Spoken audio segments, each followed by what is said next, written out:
Nagtesting nga ako manghuli ng pusit dito sa pantalan namin gamit itong squid lure na luminous at napaka-effective nito dahil nakahuli tayo ng mga pusit kahit first time pa lang natin natutunan kung paano ito laruin. Sa kaganapan na ito ay kasama pala natin si Kinkin ng kapitbahay namin. Matagal na rin tayo hindi nakapag-fishing dito sa spot na ito kaya subukan ulit natin baka may mahuli tayo at makaulam na pag-uwi ng bahay. Napaka-busy ko nga ngayon dahil marami pa sana tayong dapat gawin kaso feeling ko talaga kailangan ko mag-fishing sa sobrang katina. Baka sign na ito para hindi tayo ma-zero. May mga nag-fishing na rin nga pala ngayon at tinanong namin kung may huli na siya kaso wala pa daw dahil ngayon pa lang rin siya. So gamit ko nga pala yung isang set na squid lure. Luminous nga pala ito kaya kahit maabutan ka pa ng gabi pwede mo itong gamitin at ilawan mo lang ng flashlight or UV light. So kung gusto mo bumili nito ay share ko na lang ang link dyan sa baba para makapamingwit ka na ng mga pusit. Actually ito yung second time na namingwit tayo ng pusit. Ang kaso hindi pa natin alam kung paano laruin kaya na-experiment na lang tayo kung anong style ng pag-retrieve basta makalangoy ito ng parang hipon lang. Isa sa mga rason kung bakit napilitin ako mag-fishing ngayong araw dahil nakahuli kasi ng mga good size na pusit yung kaibigan nating si Bernie. Sabi niya season na daw ngayon ng mga pusit. Gustong gusto ko talaga makahuli ng pusit dahil hindi ko pa ito naranasan kaya pinuntahan ko talaga ito kahit busy pa tayo. So nandito nga pala si Plong Plong. Sumilip lang saglit at dito ay tinuruan tayo kung paano laruin ang pag-retrieve para makahuli na tayo ng pusit. Napakasimple lang pala at hindi nalalayo sa style na ginawa natin kanina. Dahil nga sa turo niya ayan nakahuli na tayo ng pusit. Sayang nga dahil hindi natin ito na videohan dahil naka-off pala yung camera natin. Mga kapobre,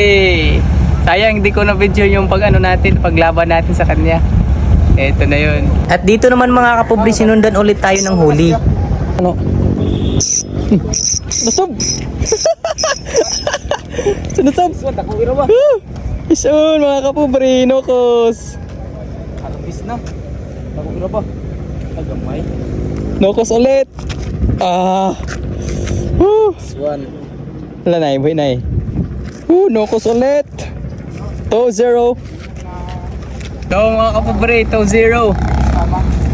Ay!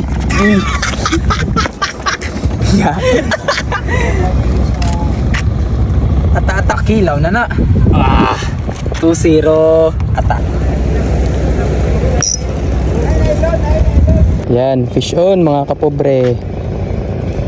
Fish on. Kamayayi. Yan. Tatlo na.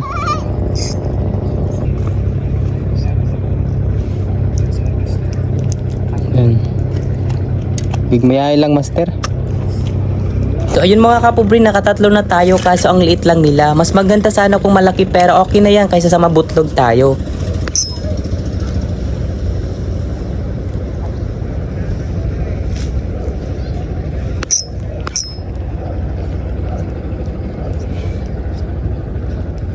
So dito mga kapobre ay inabutan na kami ng gabi kaya kailangan talaga namin umuwi dahil wala kaming dalang UV light. Master sila.